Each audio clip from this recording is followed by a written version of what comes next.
Okay, we are live. This is Cornerstone Tuesday Live class. In case you haven't ever heard of us and haven't been on with us before, I'm Antoinette Sawyer, and this is my husband, Clifton Hello. Sawyer. Hello. And welcome. Welcome. Welcome. Hello. We are Hello. here Welcome. for another satsang. And in case you don't know what a satsang is, it's when we come together for a special gathering, spiritual discourse. Hello. And I think someone's come in. Hey, Pearl, you're the first one Pearl. here today. Pearl. Good evening to you, Pearly. sweetheart. Good Joe and evening, Joe. Joe. You're the runner-up. Joe and Miss Pearl. We ought to give prizes to somebody, to the ones that come in early. Oh, Hello, Linda Langdon. might have to buy you a hot dog. There's Deborah Lee. Hey, Dale. There's Lawrence.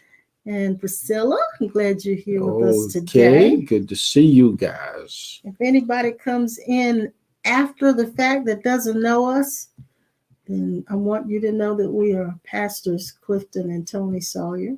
Pure presence. Antoinette is my actual name, but Toni is good for short. Hey, Lori, I'm glad you're here. This is your new Christ name. The name you just put on the screen is the alternative name for Christ. Mm-hmm. It is the name that you have been given for this phase of evolution in this dimension. Yes. You chose it. Somebody say, well, we don't know what the name. Don't worry about it. It'll come. And when you go and come into every building and every place, it is that Christ name that was given that manifests itself. You are just absolutely wonderful in the name that Christ gave himself in your form. You are absolutely beyond expression of joy and peace and wisdom. You're the walking manifestation of the wisdom of God. Hey, Pat, I'm glad you're with us. And Yep. Jill, I'm glad you're here. Darlene, I'm glad you come in. Okay. You guys are coming right on in. Hey, Sissy and brother-in-law. All right. Glad you guys are coming in. I think, it with the weather getting warm like it is and it stays light so long, sometimes people get out and they're still out and about at this time, and it still doesn't seem like it's late enough to be on a live stream. But hey, Dee Dee, glad to see you here with us, sweetheart. Thank you for that wonderful, wonderful outing we had. Thank you so much. You and George. You guys Sunday. That was really a treat. I keep feeling the repeat of it over and over in my memories. So she's putting us on the big screen. Wow. 60, 50, or 100 inch. Wow. Let's do our affirmation. See you, Miss Pearl. Yeah, we see you, darling. Let's do our affirmation, our prayer surrender, rather. Let's do our prayer surrender, and then we'll jump in and say something. I don't know what we're going to say, but we're going to say something, and hopefully it'll be good. And you're going to kick it back at us and give us some good feedback, and it's going to stir us up and give us more inspiration. So here we go. Let's do our prayer surrender. I want you to stop multitasking for a minute if you can, to eliminate any distractions that you might have around you. If not, just sit there and be quiet and allow the words to sink in. So if you can, I want you to take a deep breath in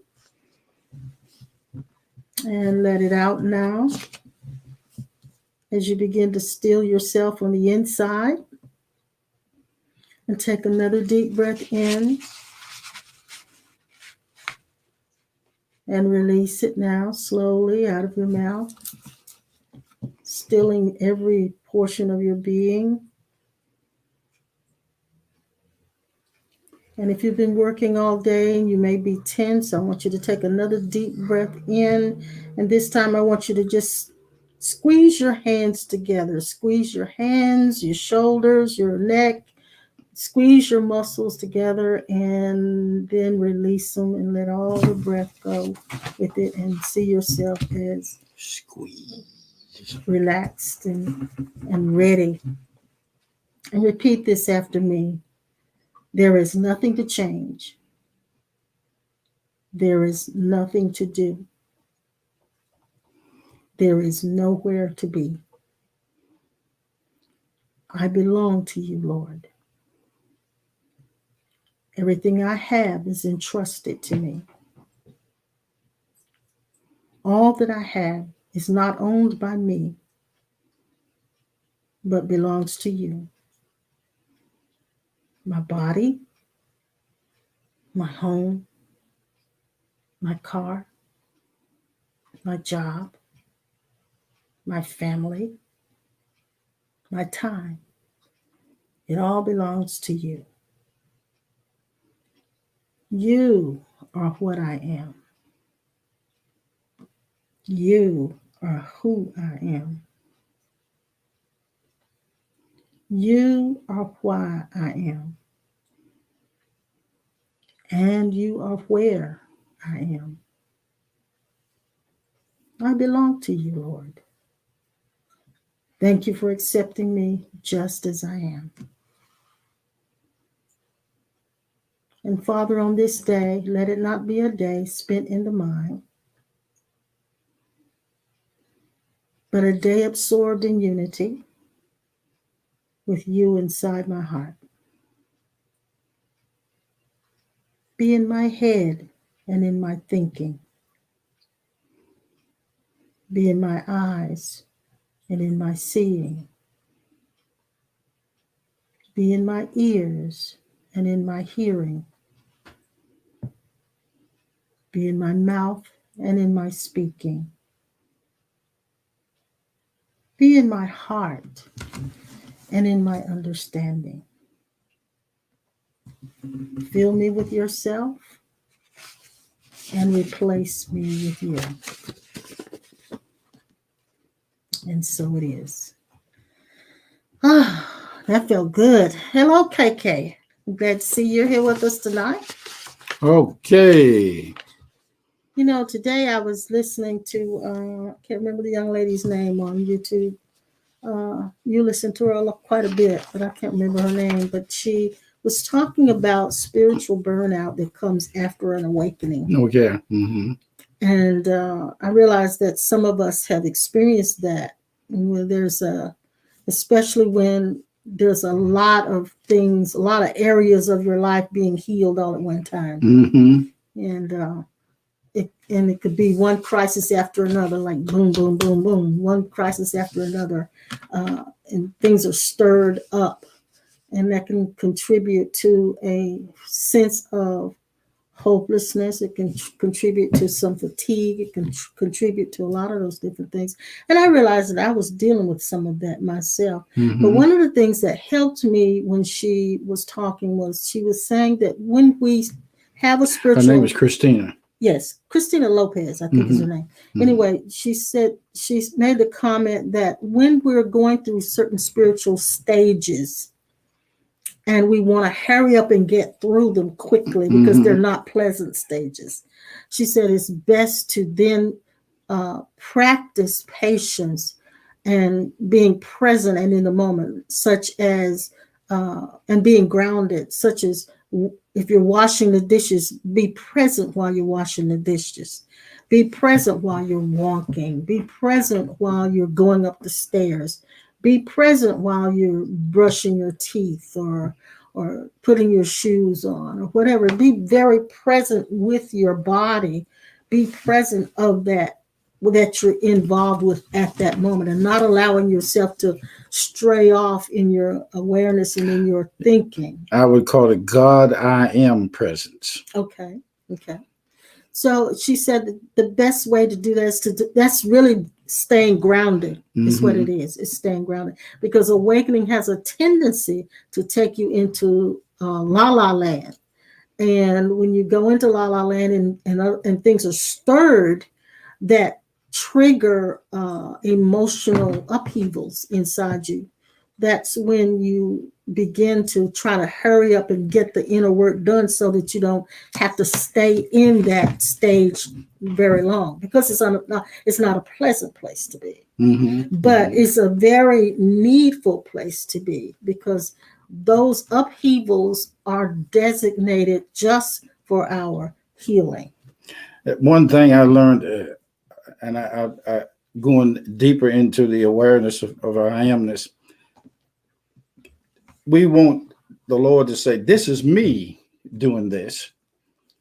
I am doing this through you." And like when I was being in the garage sewing, and I want to line up two seams together, like two pieces of paper, and sometimes I'll sew it and I put a stitch in it, and I look at it and it's way off.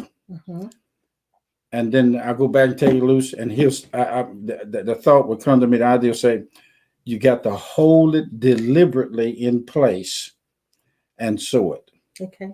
You can't be somewhere else. Got to be present. That those two lines that come together, you have to deliberately hold them together, because sometimes when the pressure foot and the needle hit it, it'll shift it. Yes. Excuse me. And you have to be deliberate in communication with your inner self. So when I sew it and it lines up, I say to my no longer hidden self, "Thank you." So I've noticed when I used to sew a lot, now I don't do as much now as you do, but there's a tendency to want to hurry up and see the finished product. Oh, that's always. And that will make you rush through, and then you make a lot of mistakes because you're rushing through to see the finished product. And I've noticed that when we try to hurry up and get to the next stage, or hurry up and resolve whatever it is that we're dealing with, that creates the psychological suffering. That creates the suffering. Sometimes I'll go get a piece or something that I've made and look at it and deliberately find something that needs to be fixed and take it apart as practice. Okay. And I take it apart, and like you said something today about a pants leg being a little shorter than the other. Yeah. I looked at it. It's not enough to anything, but I just found a reason to take it apart again. Okay. And fix it back. Okay. That's your practice.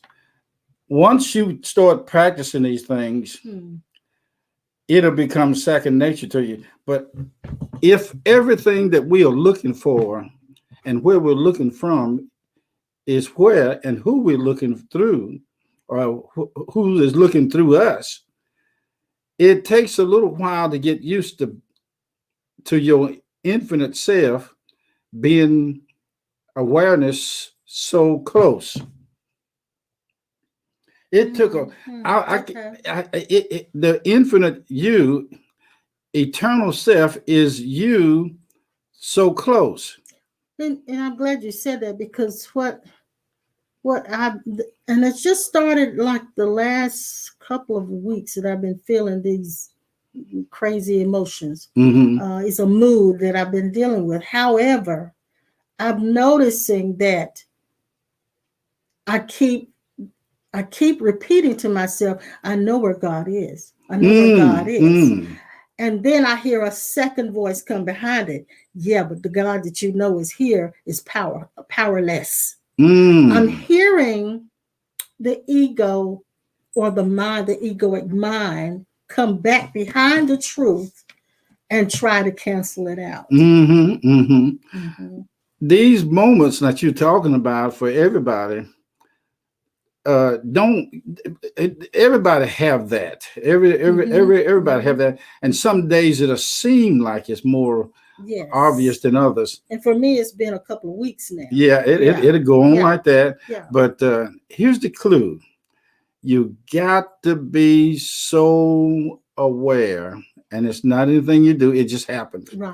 Right. That you are really, the real self is the really eternal self. You have to remain in that knowing, abide in that knowing. And I think that's what the scriptures. Oh boy, say it'll take on you. Yeah. And I think it'll take on you. Yes. And until it does take, there will be that ebb and tiding. and that second voice that will come, that will try to cancel out the truth that you know? You must decide to be, you must decide to be, you must decide to be the forgiving God self. You must decide on being, you must decide to forgive your God forgiving self. Okay. I have to work that. You must decide Okay. to be the forgiving God self. You must decide to be the forgiving self of God, which means all forgiveness, whether you meant it or not, is still genuine. True, Genuine. true. Genuine. And what is it that we're forgiving? You forgiving yourself. When God forgives you, you forgive yourself. And when you forgive yourself, it is God doing it. Okay.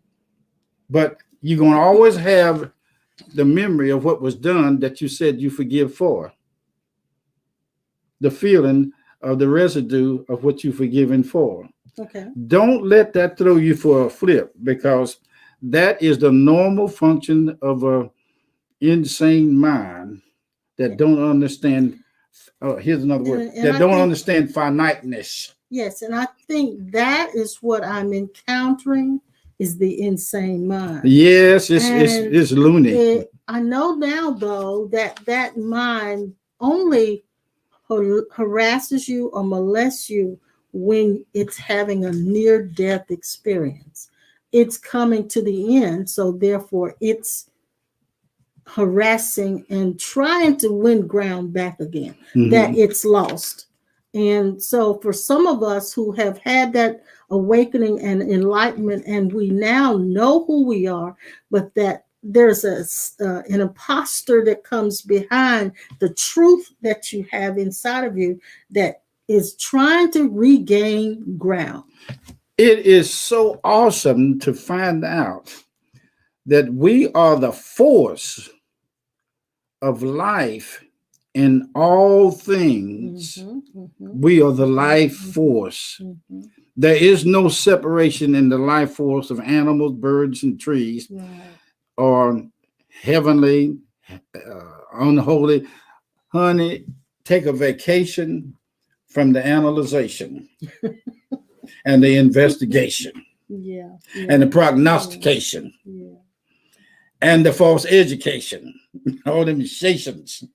Take a break and just rest in the fact that your true existence does not require any more belief or faith. Right. Hear what I'm saying? Once you learn, once it is made strong, I don't care how it is, just aware of your true identity, your existence, just the God you existing in these bodies.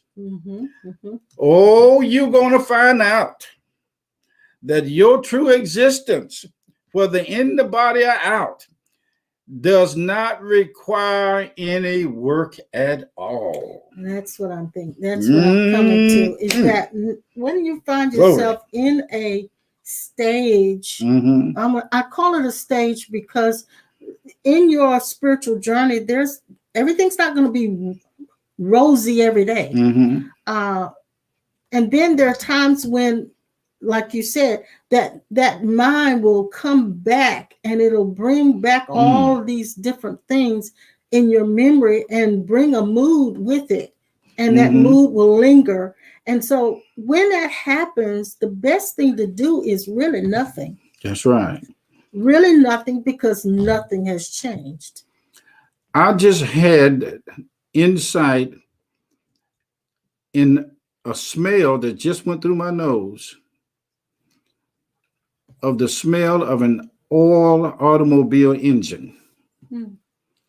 It's like oil smell from burnt oil or used oil in an engine. And there's somebody that's listening to us over the air right now. I'm affirming that the smell of that engine is telling you that God is going to help you repair your engine or repair your car. Now, one of the keys that I found out to the waking of enlightenment to your true identity, it's not only an enlightenment of information about spiritual things. True.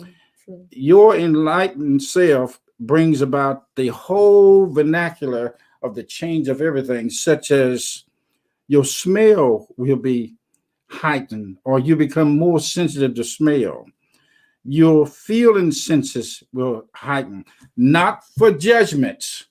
Okay. You got to stay away from that judgment, because in the process of this, all the gates of your senses heightens, not for you to go around and say, I don't like my wife because she don't do everything I want her to do. That's not that. No, she don't. Yeah. I smelled something that told me in the spirit that person is evil. You might see that. Control yourself. Control yourself, please. There is. I heard my own self say, there is something good in everything around you. Yes, yes. Look for the good. Yes. And you'll see it. And and I like what Linda says, there is such a freedom when one realizes that your infinite mind and thought is not who you are. It becomes easy to ignore. And that's when you're able to put space in between the thought and the actual truth of what you are. Once you go this way, there is a field of opportunity. Sight. It's called innerverse sight, outerverse sight, universal sight. All of a sudden, you're standing seemingly in one place, and there's awareness that says you can see, what is it, 190 degrees? 360. 360? It's all around. That's one of the 360 and 90, whatever it is. You see everything at once. Yeah, all around. Everywhere. And I heard somebody say, once you let go, let me make it easy for you. God is us letting go. That seems like it is us independently, but it's really him, us, him, letting go of everything. Yes. That seems like we're letting go of. Yes. The surrender is God surrendering. That's it. Yes, exactly. Because the only power to surrender is God. So there is no other way to do it. And I like talking about the downward spirals. And there is a spiritual teacher that helps because he often tells people different stages that they're in and what happens during those stages and how it's supposed to feel and what's normal for those stages. And that's Adi Ashanti. I don't know if any of you guys know about him, but he tends to give you understanding about what it is you're experiencing and why. And so I kind of like to tell when I'm not feeling really great. I like to talk about it because I know some others have that same problem. And when they do, you have that happen to you. That's because the inner child is not free any longer. When the inner child is free because of the truth of what you are, that inner child is playful, is creative, it has a love of life, it enjoys life as if everything is new. And when that starts to wear off, it's because something has come into your experience that is now triggering more of a dark mood, more emergency emotions, is triggering maybe even some past things that happened to you that you are trying to not rehash or have it happen again. So it's always there. And when it's there, how we deal with it is, I'm giving you one way to deal with it is to do nothing, because nothing has changed. You decided to come into a finite world, a finite movie, and fully express your infinite eternal self in a movie of a finite world and have fun with it. Yes. Glory. Yes. And express what it is like to have a infinite being expressing the fullness of infinity in a finite world. Boy, that I tell you, that's really juicy. I like that. I like that. Yeah, I like that too. I in the verse on here, I'm going to say something that she mentioned to me today that I thought was really cool. Of course, she's going through her ups and downs with different things happening in her life, and she said one other thing happened. One more thing happened, and she said, "God, really, really?" And then I told her, I said, "You must be a tough water plug, because they say God never puts on you more than you can bear." I said, "You must really be a tough water plug." But that's one way of handling it, not making everything so serious, even though it may be something that's a crisis at the time. I got a phone call today from Pastor Green in Milwaukee. His mother just passed the other week, and he called me just about, I guess about 20 minutes ago. And I told him I was getting ready to go online. And I said, "Look, Brother Green," I said, "in coming days in this finite world," I said, "you're going to find out that your mother on the other side." Gotta go turn the oven off. I'll be right back. "Your mother on the other side is going to be able to explain some things to you after her physical departure that she could not tell you when she was on this side." We are in a place where God is making the invisible world a reality that is causing us to see things and understand exactly why we came here and why let's just say we didn't, it's not so much our mom and daddy got together and had us.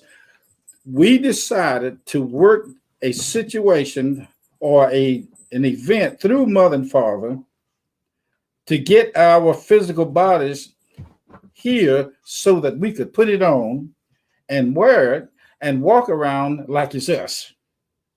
We walk around with these bodies, with these suits on, like it's all of us. And it's not. The dawning of a new day has arisen. The dawning of a new ideal of who you are is beginning to come to the forefront of your consciousness. Yes. It's beginning to take a hold on you. Yes. And you are now holding the reins freely. And it's no longer you that live, but Christ that live, but enjoy the festivities of being in a circus that is never a dull moment. Never, ever. That's the way it Never a is. dull moment. And you know, when I say that to you guys, my knees are knocking. You said with caution, exactly. Shake it. I like what Linda says too. She says, "My dark moods are to me like a fever that I know will break." And that's true, that it will always break. And so it teaches me, Linda, to never live, I won't say never, but to refrain from living my day-to-day life based on my moods, based on how I'm feeling or not feeling. And it's good practice. Good practice. It makes you more constant and consistent in your presence and in your demeanor. It makes you more stable. So I told Brother Green today, I said, that was a place in the scripture. And I said, if you're going to believe the book, any book about this stuff, I said, you need to go all the way.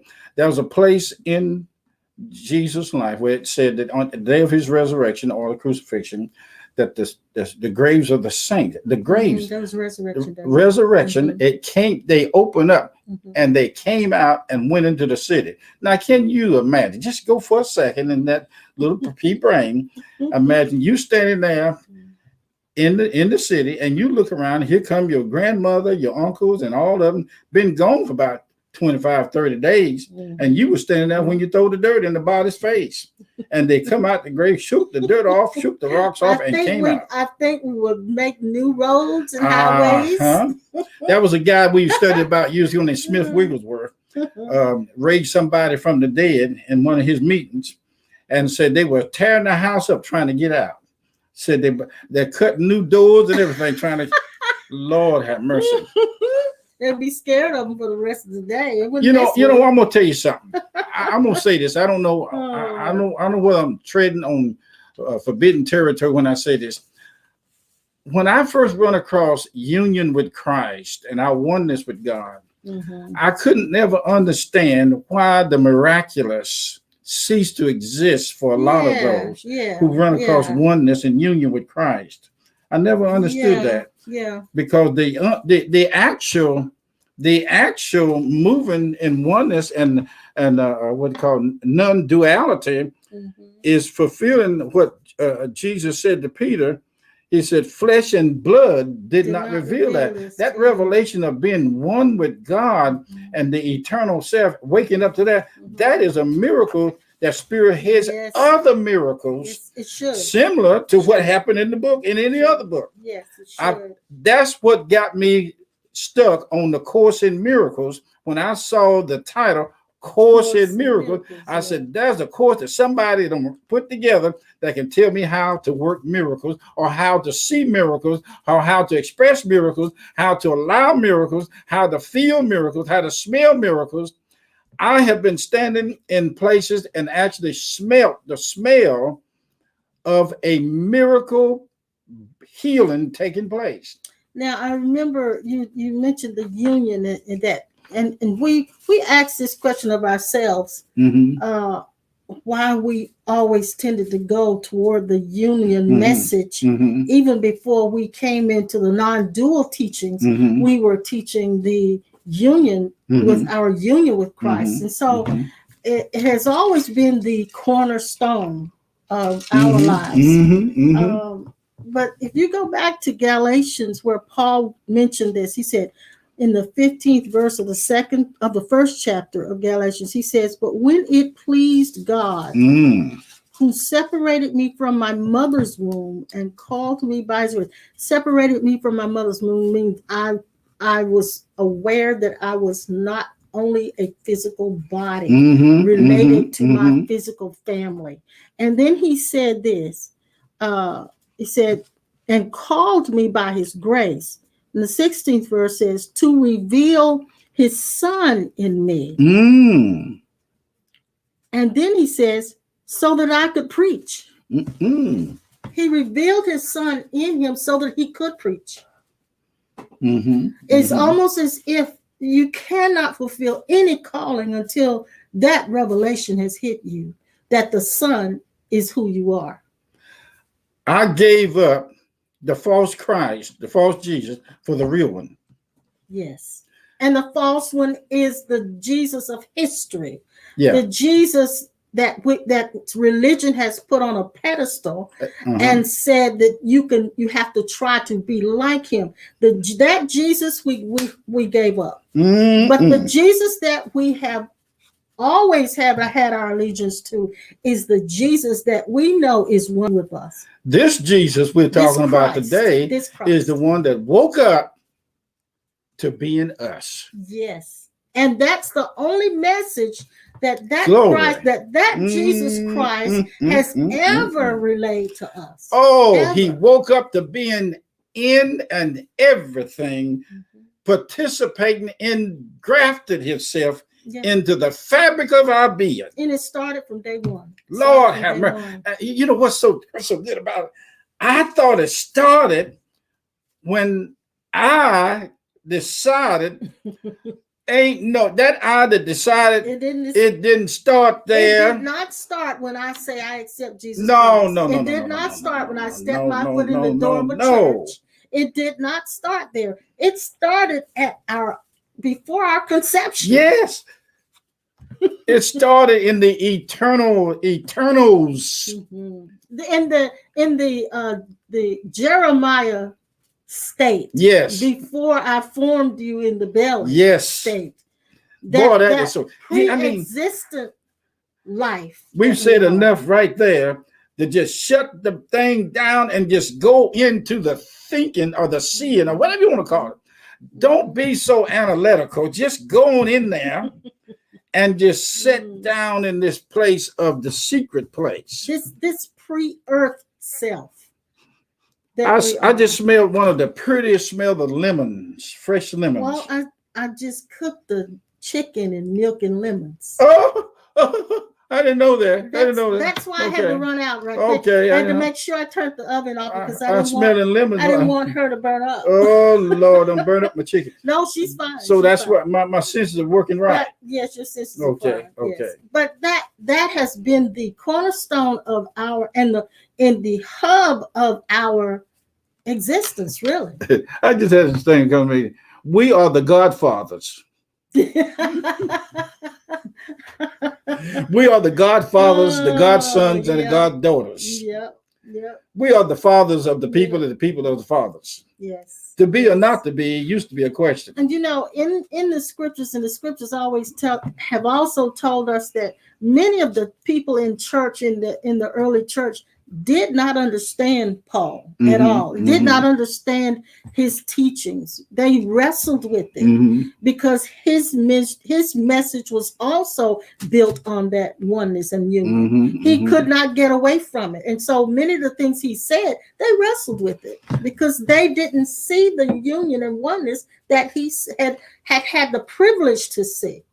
I have actually practiced in the scripture where it talks about praying in foreign languages or praying in the spirit. And I have witnessed saying things out in those tongues for edification, exhortation, and comfort, a foreign language. And I've heard certain people in the circle we run in years ago that was saying things, and I understood the interpretation of it. Sure. You are so blessed. All of you guys out there, you are so blessed with the infinite how to, when to, what to. And what is so staggering about it is when you realize that it's right here. Yes. Not somebody is coming to you. Yes. Not somebody calling you on the phone at a distance. Yes. See what we're doing on this live streaming. We are cutting out a whole lot of distance between God and us, and we are showing it to each other that we are no distant selves. Yes. We can talk to you, and you are over on the other side of the universe, and I can hear you. I can see your remarks on the screen. I can see your yeses and your heys and your hellos, and it's good to be with you. That to me is a miracle. So what is it? What is it that made? I read a lot about people who woke up to union and non-duality, and some of them had miracle healing ministries, and they stopped. True.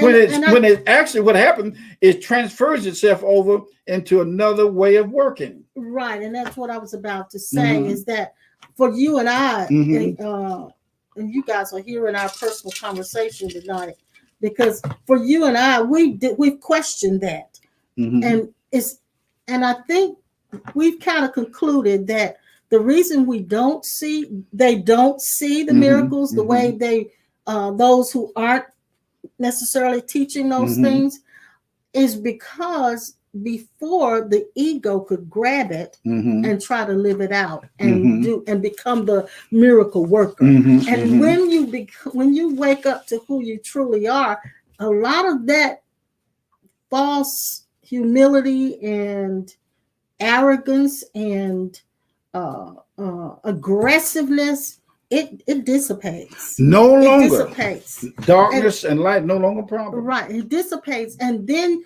there's a need to find out how the heart heals. Yes.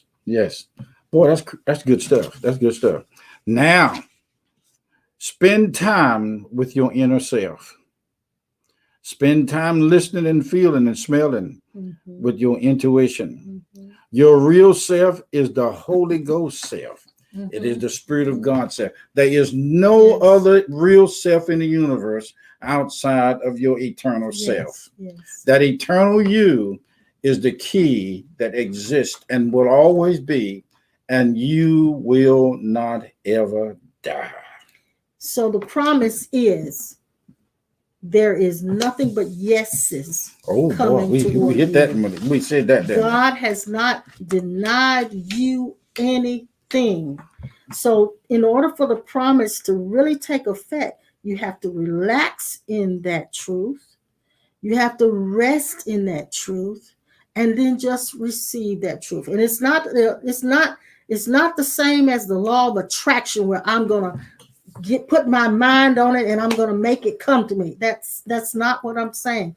It's the law of allowing, entering into the allowances of God, where he says, and like you said in Genesis, where it says, let there be. Just let it be. Just relax and rest in God and understand that it will take place for you.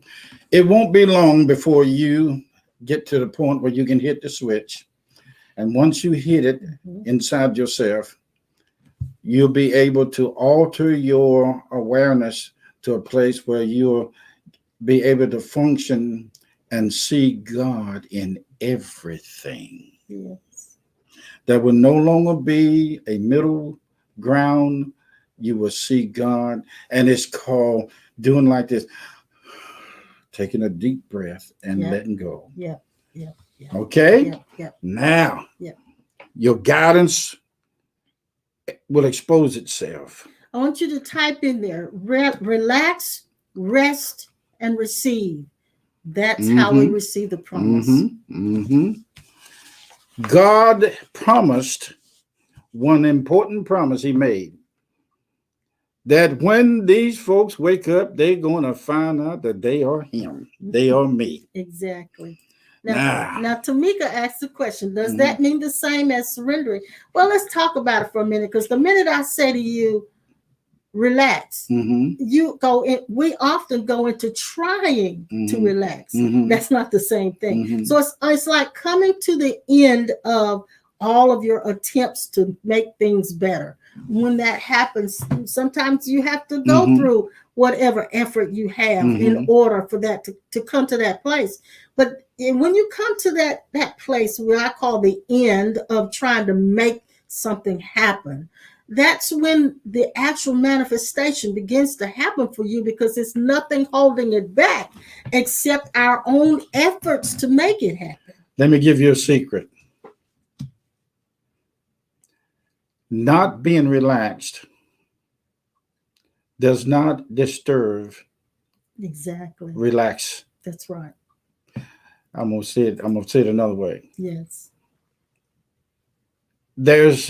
When Jesus said to Peter, the gates of hell shall not prevail. Okay. Let's get used to looking at a unrelaxed. Yes.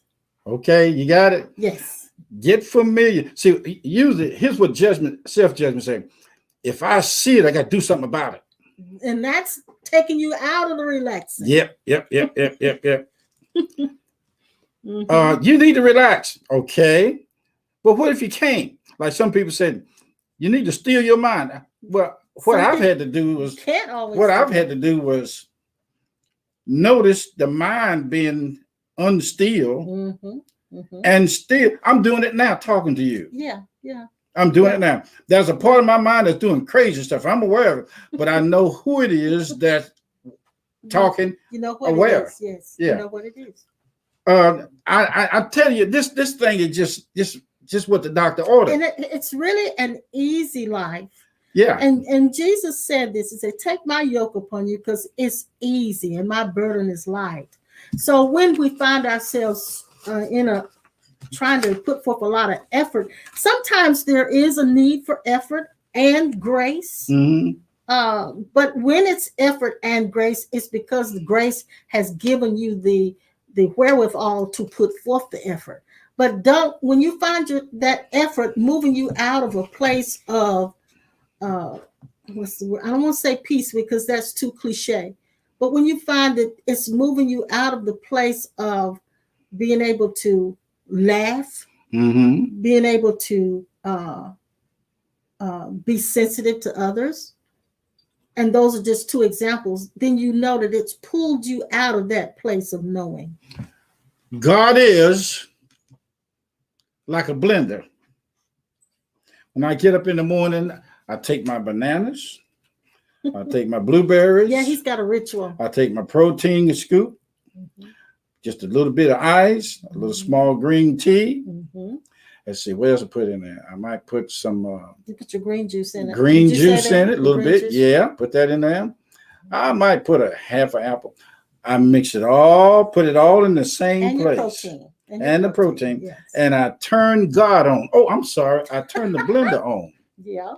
But until I hit that switch, all the participants, all the power, all the ability is right there at the touch of my finger. It is not in the kitchen. I mean, it's not in outside the kitchen, not on the porch, not on the front porch, not in the garage, not in the car. It's right there in front of me. And I hit the switch, and all that goulash, a little handful of baby spinach is in there too. And it blends it all together. And when it blends it all together, I look at it and I run it. I can hit the switch slow or fast. And I take it out, pour it in my cup. Look what God just did. Look what God just did. He blended all that stuff together. And God is the blender. He put the stuff in there. He put the bananas in there. He even grew the banana. And he is the stuff that's in there. He's the stuff in there. And then he turns around and turns the thing off and pours it in his cup, his own self. And when he poured it in his own self, he drank it in his own body. And now he's tasting it through this body. Hot dog. Man, that's great. I like God like that. What you're saying is you're coming into full awareness of who it is that's getting up and doing all this every morning. That's fun. I like that. And I don't have to say God is in it because I sung a hymn while I was singing and I had a big lightning flash to come up and God was there. You know what? We went in the traditional church that we went to. I don't know whether you guys did not. We thought God showed up when somebody shouted or spoke in a tongue or did a miracle or emotional. Honey, I want you to know that God has been doing his thing in your life in the mundane, everyday things. Yes. And even when you feel like you're losing your mind, God is still present. God is still there in the midst of that mind that's being insane at that moment. Now we understand that God is no longer misunderstanding himself. Never does. Hot dog, I like that. I like that. He is no longer dismayed about himself. He goes through everything you're doing. And we say he because that's just a personal pronoun. But it's actually it, God, it. Going through everyday activities. Yes. You know, I want the Lord to be in this. Well, thank you. I want the Lord to be with me. Well, okay, thank you. You got it. You don't even have to say it. Rest in it. It's done. No sweat. When I walk the dog, the Lord walks the dog. Wouldn't it be something if we all came to the point, and I think that's where we're coming to, where when something happens in our lives that feels like it's threatening, we actually can sit in a chair like Jesus did and go to sleep. When he went to sleep in the hinder part of that ship, he was laying on the boat. He was showing us what it's like to absolutely trust while you're going through a storm. Absolutely trust. Didn't even pray God move the storm until they woke him up and said, "Don't you care if we die?"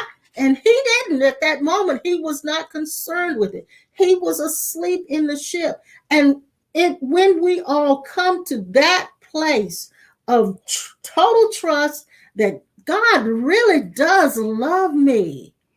He is the love of me, the love of you. He's the holiness of you. He's the pure self of you. Wouldn't that be really something if you find out that all the sin that we call sin got put in the blender? And God turned the blender on and mixed all that stuff up in there and called it righteous and belief and hope and faith and been capsuled it all and said, take a dose of this. Do you realize that a lot of our prayers are prayed simply because we don't believe God loves us? And we feel we have to inform him and get him to agree with making things happen for us because we are afraid that God doesn't love us. Now we're talking some good stuff here. Try it. Yes, Linda, that's a great Jesus story. Yes. We're going to talk some more. Eternal self is in and in all of our beings, our beingness. There is no better you than the eternal you. Yes. We are inside of each other, and each other inside of the other is the eternal us in everybody's each other. Oh, that's a twist of words. That's a real twist of words there. We are the only self that God is in everybody else around the world. There's only one self. There's only one big self. There's only one self with a capital S. We are now waking up and finding out that the eternal self can never be separated from itself and each other. That's right. No separation. Yeah. I'm sorry if you've passed this guy out on the street and your finite, separated, individualized physical brain start looking at him like, ooh, he's out there and I'm over here. No, you out there with him too. In your eternal existence, you're there. Honey, you are wonderful. Yes. You are wonderfully blessed. And what I want to say to you today, you are so grateful and thankful.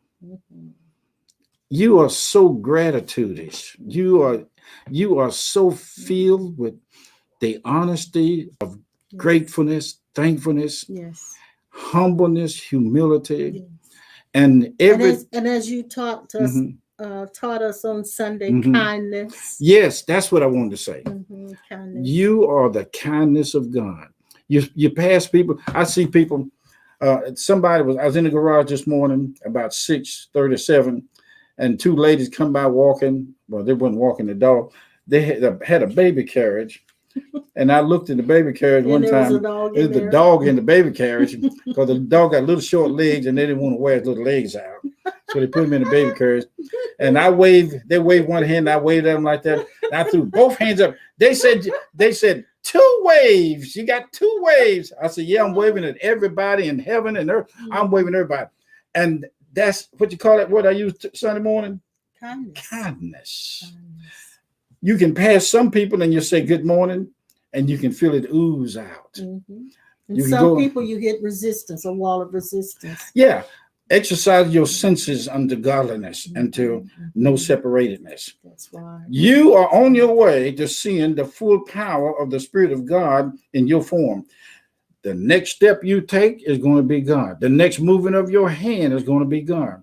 The next car that you pick out is going to be God. Stop giving away your insight to a dark devil. Yes. You are the power of God over that. Even to a dark mood. That's right. Like I was saying about me feeling that mood. But I think, in the scriptures also I don't know why we're using so many scriptures. I'm using more scriptures tonight. But it says to labor to enter into rest. So if there's any labor at all, it's to find that place like you can sit in a chair and go to sleep in the midst of a storm and in the midst of a crisis. That's the labor that God has empowered you to find. 52 years ago, when I met her, God told me that I was living with him in her. He showed me I was living with her in him. You're living with him in me. Either way, it's him. Okay. Yeah, it is. You now know that your 10 commandments has now been put in the blender and been blended into the walk of love. Oh, okay. Hot dog with lettuce and tomatoes on it. I'm telling you the truth. You will finally wake up. I'm sorry, not finally. You are now awake. Already awake. And that's where a lot of the issues are coming from as a result of your being awake. There's a scripture for that. I want to find Can I say this to you? You are the first-hand account of God. Mr. Joe, I'm talking to you, man. You are the first-hand account of God.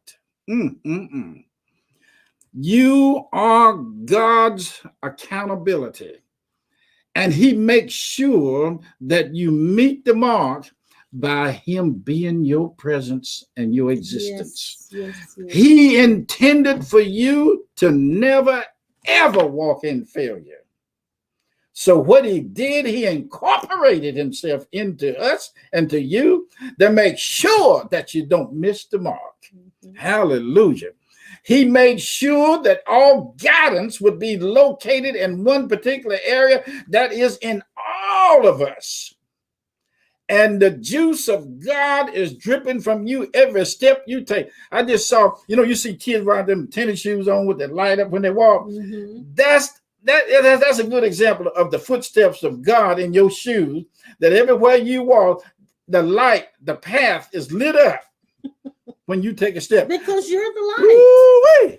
You are the light.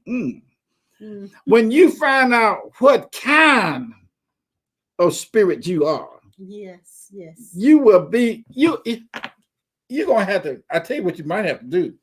You might have to get some extra glue to hold this body together, because you're going to bust the seams on this thing. Yes, sir. Your seams are getting so weak now because you're getting ready to you're expanding your awareness. You're expanding your, I had to make myself stop saying you going to, you are the expansion of God. You just, and listen to this. Before you got in this body, it was a rough time. You had to downsize yourself from being universal. You had to downsize yourself to get in this little bitty spot. Well, do you think there is adjustment even as we have awakened and been enlightened?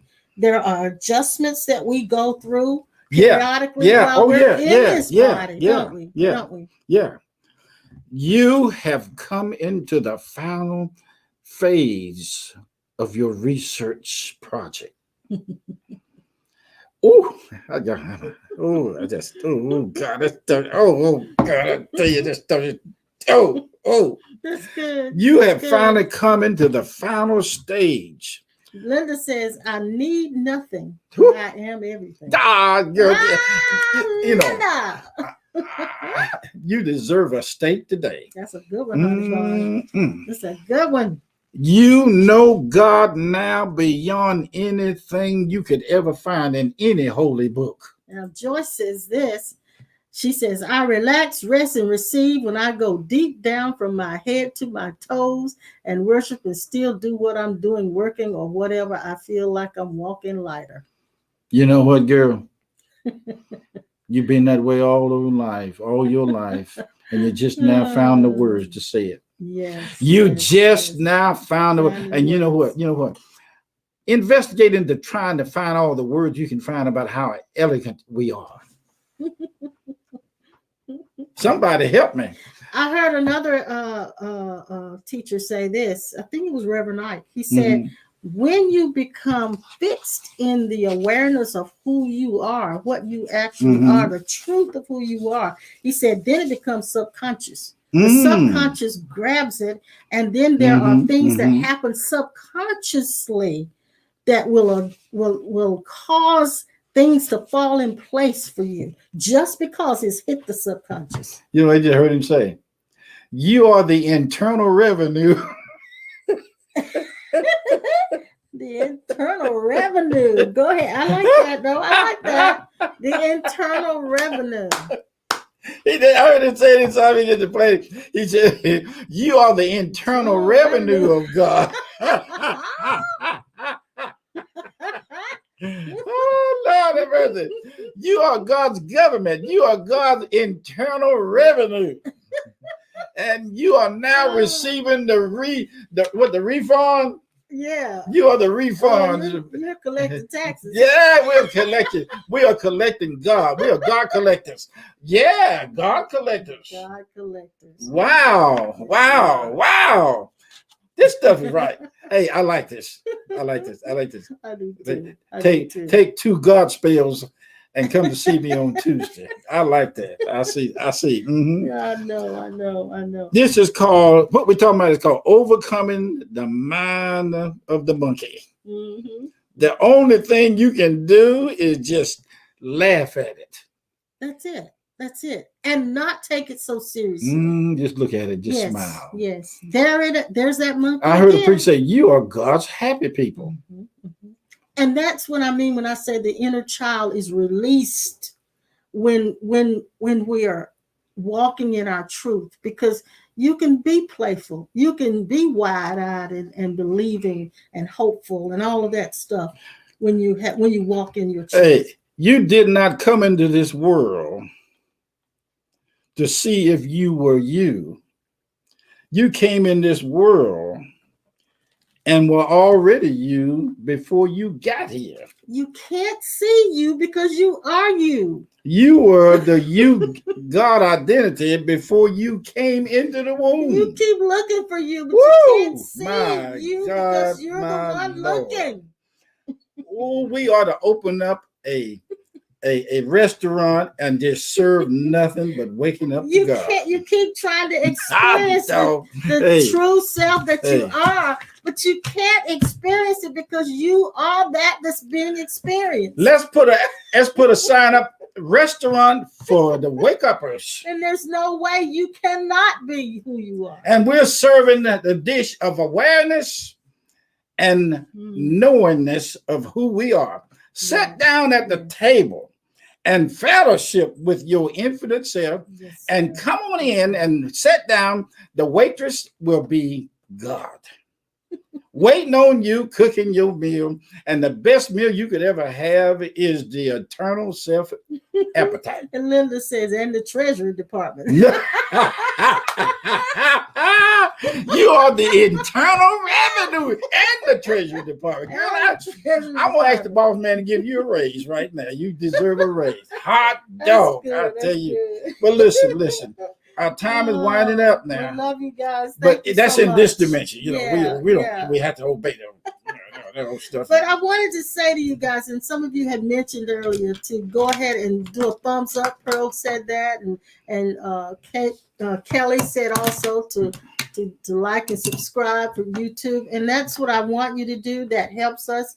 And the more subscribers we have, the algorithm in YouTube puts us closer and closer to that monetization that we could possibly get from YouTube. So it helps us when you do that. And go ahead, and if you're on Facebook, go ahead and like and share. That helps us also on Facebook to have more followers, people to come in and check us out. But in the meantime, we'll see you. We'll be seeing you Sunday morning at 10. At 10 o'clock. Live and in color. Enjoy your days, enjoy your weather, enjoy your lives, and at the same time, sit down in your chair and just trust. And remember, you are the internal revenue and the treasury and collection of the treasury. And hallelujah. The treasury. And the treasury. See you later. The Treasury Department. See you next time. We love you guys. Thank you Bye-bye. so much. Oh, and I forgot to put up I forgot to tell them how to give. Uh-oh. We forget. Oh, you're still there? We always, they're still there. Okay. Still there. Okay. She got one more. Yeah, we forgot how to tell you how to give, and I always forget. Please forgive us for being like that. We are just country bumpkins and don't know how to do this stuff. Oh, my land. So let me take this. Those who shut down, come back. Please come back. Oh, they're there. So please give. If you have to give, we honor your giving. Yeah, we thank you for that. We really need it, and we thank you for it. And we ask that God would completely give you the return and give you 100-fold for that you've given from your hearts. And we thank you for your financial support. We forget so much to do this, but Jill had already posted it in the comments. And Pastor and I really have never thought about a lot of money when we're doing this. So, that's why it slips our mind. Yeah, it slips our mind. But there it is. If you want to give and you have the money to do it, sweetheart. And we love you. We'll see you again on Sunday morning. Sunday at 10. At 10 o'clock. Bye-bye.